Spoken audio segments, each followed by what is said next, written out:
Hello everyone, good afternoon. আজকে হলো বছরের নতুন দিন।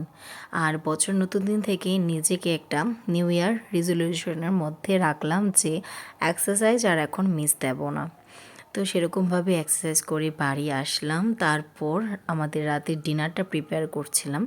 আর ডিনারে আজকে ছিল ডালিয়ার পোলাও। দেখি যতটুকু বানাতে পারি তেল কম দিয়ে সেটাই চেষ্টা করছিলাম। সাথে দিয়ে দিয়েছিলাম মুগ ডাল, গাজর আর একটু বিনস আর ডালিয়া। তারপর সব কিছু একসাথে একটু নাড়া দিয়ে শুকনো লঙ্কা ফোড়ন দিয়েছিলাম, এটার মধ্যে একটু জল দিয়ে দিয়েছি, 5 ফোড়নও দিয়েছিলাম। তারপরে আরেকটা জায়গায় আমি ভাবলাম একটু ভাজি করি, ভাজি ছাড়া কিভাবে খাবো, তো পেঁয়াজ কলি আর আলু একটু হালকা তেল দিয়ে ভাজি করছিলাম। আর এই ভাজিটা আমাদের খেতে বরাবরই খুব ভালো লাগে। আর একটু ছিল মিক্সড ভেজ দুপুরবেলার। তো এটা দিয়ে আজকে আমাদের রাতের ডিনারটা সারছিলাম। আর সারতে সারতে ভাবলাম তোমাদের সাথে কেননা একটু শেয়ার করি গরম গরম ধোয়া ওটা ডালিয়ার পোলাও, সাথে এরকম গরম গরম ভাজি সবজি, আর সাথে যদি একটু লেবু থাকে তো বেশ ভালোই লাগে।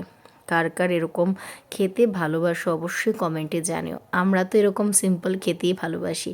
রোজ রোজ মাছ মাংস থেকে মাঝে মাঝে সিম্পল খাওয়া ভালো।